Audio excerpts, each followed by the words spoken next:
The other thing I wanted to point out, and I was thinking about this in bed before I got up, is that while it was coming out of the dream I had, um, we haven't talked about it in my dreams. Maybe we'll talk about some of my dreams as time goes on. Um, I think we're going to be hearing a lot about the word privilege for the next little bit, and that's fine. I think maybe I'm the wrong person to go after.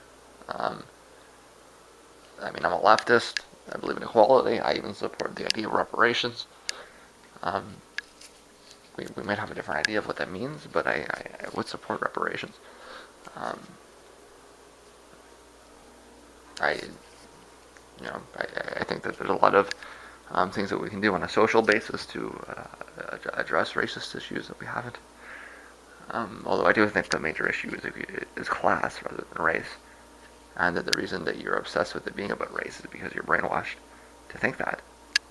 That's what the people in the upper classes want you to do. Is they want you to focus on race and class, because then the class systems align themselves.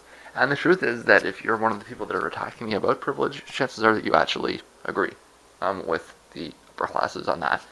And if we want to sit down and have a discussion about do you believe in equality of opportunity or equality of outcome, chances are, and I mean I'm stereotyping here. I mean this is not necessarily true, but I'd say the chances are that you probably would prefer the idea of equality of opportunity to equality of outcome, which means that ultimately your attack on me reduces to a basic right-wing attack on the left, and you just don't realize it because you've been fed this line your whole life, and you think that equality of opportunity is left-wing, even though that's the basic idea on the right. And you're up against what is, basically feudalism. It's come to the point where, like liberal reformism is considered the extreme left. And you're so caught up in that you're not able to see the left for what it is. And when actual leftists stand up and talk in front of you, you're not able to identify them. You just see somebody that opposes your ideas, and you're not listening to why. But I wanted to go back to the idea about privilege. Like I say, I'm not the right person to go after. I agree with most of what you're saying. And on top of that, I live on disability. My bank account has been, I get about $1,000 at the beginning of the month, but I can't remember the last time I had more than $2,000 in my bank account. And after rent, at the beginning of the month, I don't think I've ever had more than $500 in my bank account at the beginning of the month, right? So, you're talking about somebody that has had less than $2,000 in their bank account for, their whole life, and but maybe I had the privilege to decide to live on disability. Maybe that's even true. But what bothers me is not that you want to attack people for having privilege, or you want to point out that class exists, or any of these sorts of things. I agree with that. I'll go with that. What bothers me is that you want to tell me that I should lose the privilege instead of that other people should gain it. Right? So when you tell me that I had the privilege to go on disability, I might say, okay. But if you're telling me that I should lose that privilege, then you're wrong. You would be right if you were arguing that everybody should have the privilege to go on disability. Okay? So, and that's the mindset that's the point that you're alienating people on. That's the point that you're losing people on that point. You're getting all kinds of allies agreeing with you when you talk about the situation, but then when you fall back into this really extremely right-wing, Calvinist, pro-work, the elect kind of mindset, and you start attacking people for this, that's where you lose people. Everyone agrees that there's privileges in society, that there's class systems, that there's hierarchies, okay? But the solution is not to bring everybody down to the level of slavery. Okay, the solution is not that everybody should come down. The solution is that everybody should come up. Okay, and I look at your movements, And I say that it's your responsibility to ensure that your spokespeople are people that want to bring people up and not people that want to bring people down. Because the longer that you go pushing to have, these arguments that everybody should come down to, a level of absolute poverty, the longer you lose those debates and the worse things get. All right, so I have an interest in trying to convince you to pull people out that are spokespeople that are interested in pulling people up. Okay, not saying you have privilege and should lose it. Not saying check your privilege or shed your privilege. No, it's the wrong approach. The right approach is give me my privilege. All right, allow me my privilege.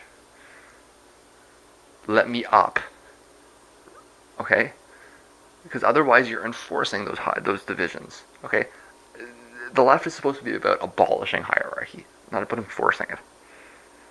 Okay, and abolishing hierarchy in a way that everybody gets better, not abolishing hierarchy in a way that collapses the middle class into the lower class. And what you're doing with these arguments is you're carrying out their dirty work. Okay, and nobody's going to agree with me. Nobody's going to be able to see it. Okay, 100 years from now, people will look back and see it. That's my curse. Okay, I live 100 years from now. Okay, I'm able to see things clearer, and of course, people aren't going to see it. Okay, if I was, the same idiot as everybody else, then I'd be saying the same stupid things as everybody else, and people wouldn't be able to, yeah, I wouldn't be having all of these problems trying to express myself if I was just a dummy like the rest of you, right? And if how can somebody have foresight and be able to see things clearly and agree with everybody around them? It's impossible, right? So, I mean, this is the necessity of existing outside of the collective opinion. You will always be attacked for it, and I mean, I'm not naive. I never thought otherwise. It's why I've tended to stay away from activist circles, because I know that as soon as I say something, I'm gonna get piled on. But this is an important point. Okay, this privilege thing. Okay, stop attacking people for privilege.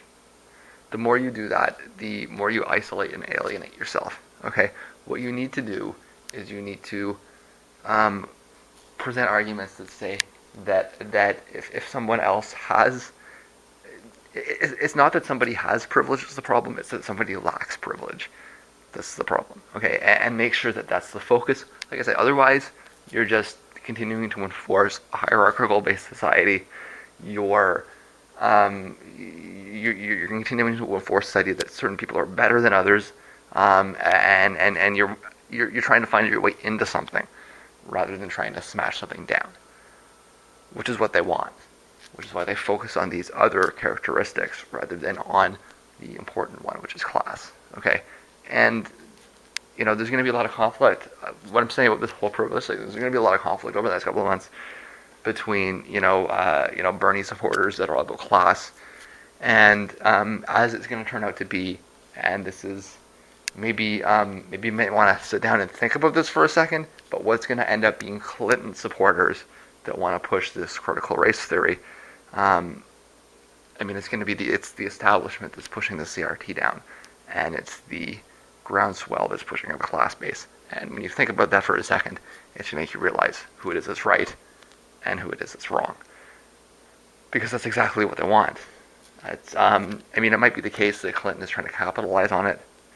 She might not even really know. I've heard her speak about this a couple times, and she's just floating around buzzwords, like using the term intersectionality in a way that makes no sense and completely out of context, just so that there's like some film of her saying the word intersectionality, and the reality being that the entire audience that's listening doesn't understand what the word means any more than she does, and so, as stupid as it is, it works. Such as, it's just the contemporary example. It's how things have been happening forever, right? But the fact that it's that side, it's the banks that are pushing this idea down and pushing down division by race and trying to create division by race, and you're falling into it, should maybe make you think about that. Okay, I've been saying for years that that's exactly what this system of thought is doing is that, and it's so strenuous and it's so obvious that it makes one wonder who's actually funding it. Because if you were a bank, that's what you would fund. All right, that's exactly what you would push down. It's exactly what you would want. And in fact, if you look at American history, and I'm like, this is just to scratch the surface, I will give you the most obvious reference, which is Howard Zinn. He's written about this quite a bit, about how it is that American history is all about putting the black man against the white man, or the black person against the white person. That's what it's all about. Okay, this is not like something that new that came up. It's in the 70s. And I'm not saying that the people that wrote the theory were working for the CIA from the start. I'm saying that it seems as though it's been co-opted. And, the power structure said, yeah, great, this is exactly what we've been pushing for 200 years. For 300 years. This is exactly what we want you to think. So forget about all of this, equality stuff. Let's talk about division. And let's put people against each other. And let's make sure that instead of working together, you're fighting against each other. And hold, the election cycle comes up. It's 2016. And those people that are pushing these divisive policies end up aligning with the establishment. Whereas the people that are pushing the class-based policies end up fighting against that. And you need to look at the situation and ask yourself, which side are you really on here? And, if none of the arguments can get through to you, if none of the logic can get through to you, maybe looking at the situation as it is might actually get through to you. Realizing that, wait a second, I'm campaigning for a bank because I believe this racial theory. But what I wanted to get across, coming out of the dream that I just woke up from, is this idea about privilege. Stop attacking people for it. It's wrong-headed. All you're doing is pushing division, and look who you're working for. Instead, push the idea that everybody deserves privilege. Of course, if everybody deserves privilege and nobody has any. But that's the approach that will get you somewhere, that will convince you, that will convince others that you're right, and that will build movements that work together rather than rip people apart.